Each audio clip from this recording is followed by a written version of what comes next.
Hi guys, and welcome to Play with Johnny. Today we're going to be reviewing God of War. This is a PlayStation exclusive game and only available on the PS4.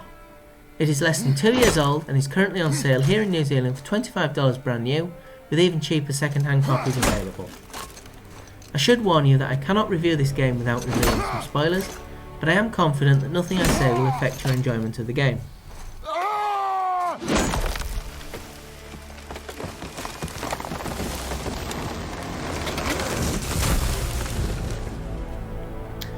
The story starts out heartbreakingly for the title character Kratos. You play Kratos, and that is the man you are currently seeing on screen. He has been happily living in a forest with his wife and young son Atreus. The game opens with him chopping down a tree to make a funeral pyre for his wife who has just died. Her last wish was for him and Atreus to take her ashes to the highest peak in all the realms, and the game follows this journey. The box tells you that this is what you will be doing, but it does not hint at how fantastic or how long the journey will be.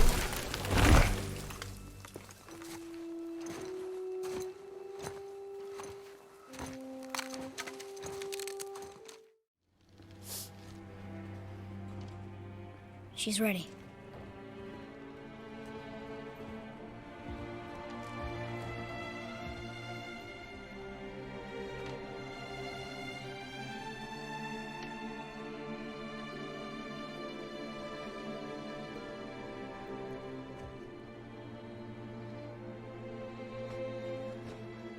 Find your way home. You are free.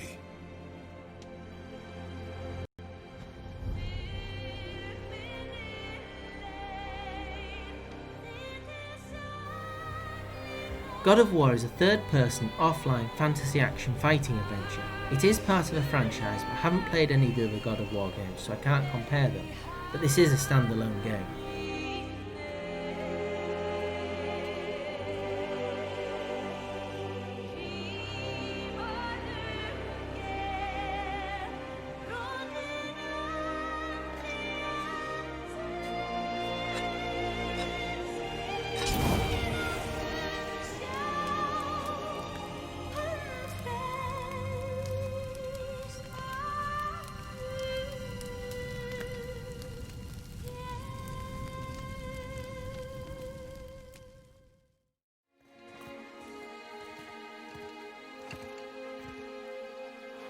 Look. All this time, there's been a protection stave around our entire woods. But the stave's broken there. Did you cut those down? She hand marked the tree she wished used for her pyre. Why'd she do that?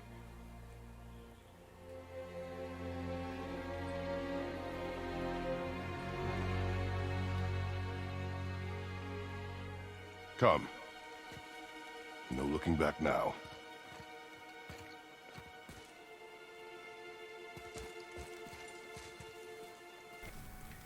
The enemies Kratos battles are varied and mostly non-human. He has basic hand-to-hand combat skills that can be improved as new skill levels are unlocked. He also has a set of blades that I understand are taken from an earlier game, but these are not unlocked until later in the journey. His main weapon is an axe that belonged to his late wife. The battle sequences can get quite complicated, but the axe makes a better weapon than what you might expect, and is upgradable, making it easier to defeat your enemies, at least until you meet the Valkyries.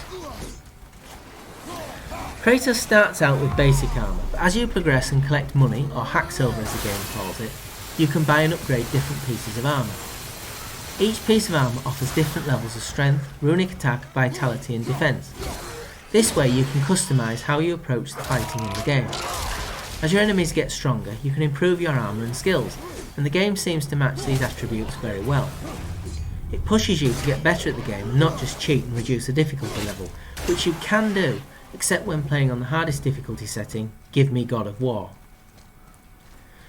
The game starts off on a linear path, but then you enter an open world area that allows you to travel to different realms and areas to complete side missions for the different characters that you meet. There are treasure maps that force you to retrace your steps to obtain treasure, and coloured ravens to spot and kill en route.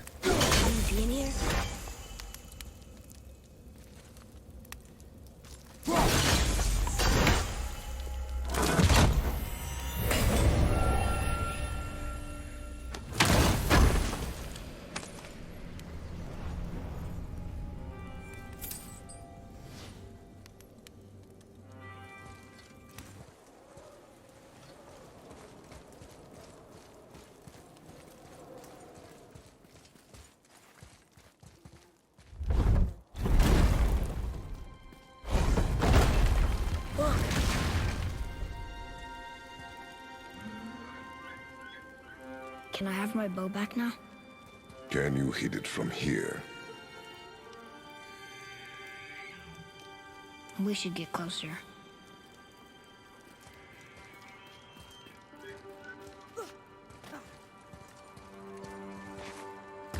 I went hunting with Mother a bunch of times. She never wanted to take me. Why now? It was her wish.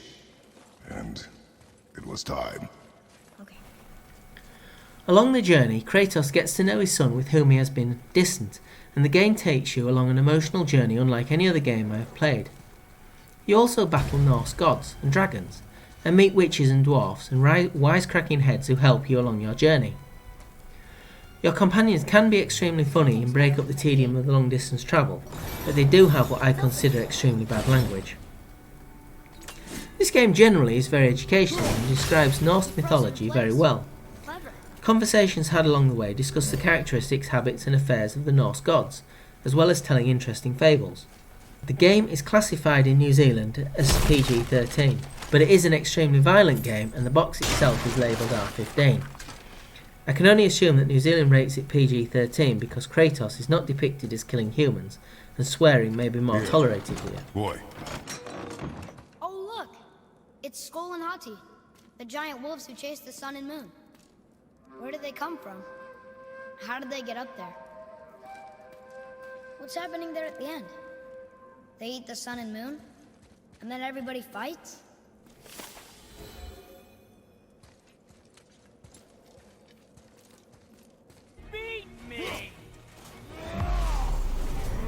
Generally, I have never personally been interested in playing the fantasy genre of games. The ones I have played, like Lord of the Rings, I have never managed to get into. I was only aware of God of War because of reviews when it launched, but I only bought it because our local game shop was selling second-hand copies in their summer sale for $15, and I've never found any game that was not worth $15. I am, however, happy to report that I have been more than pleasantly surprised. Here in New Zealand, we generally, and me specifically, were subjected to an enforced stay-at-home shutdown due to COVID-19, and I can admit that I played God of War solidly for 12 weeks with no loss of enjoyment and only slightly elevated levels of frustration. The game is produced by Santa Monica Studios, and they have done a featurette on YouTube about the making of the game, and you don't really appreciate how much time and effort goes into making these games until you watch something like this. The featurette also hinted that the studios had written a sequel script before they wrote this game's script, so if that is accurate, now that the game mechanics have been sorted out, the sequel should not take too long to produce. If Santa Monica Studios are watching and want an improvement suggestion, I would like to suggest randomising the Raven locations on each playthrough of the game.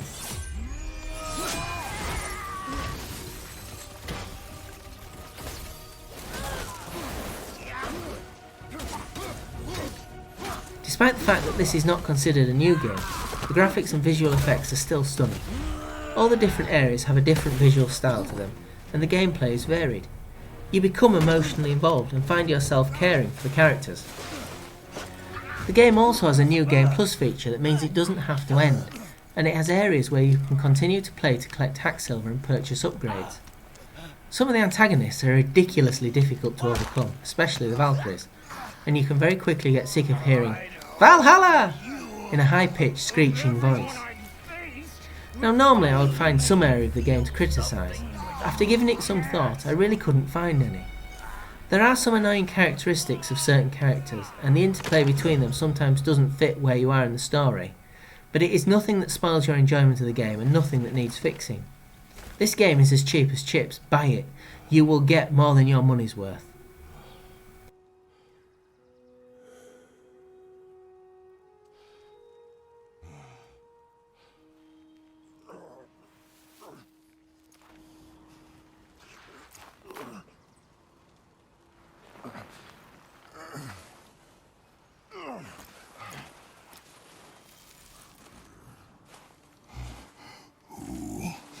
Was he? He knew me. Did he know my past? How did they find me after all this time? Faye, what do I do? Our son is not ready to carry your ashes to the top of the mountain.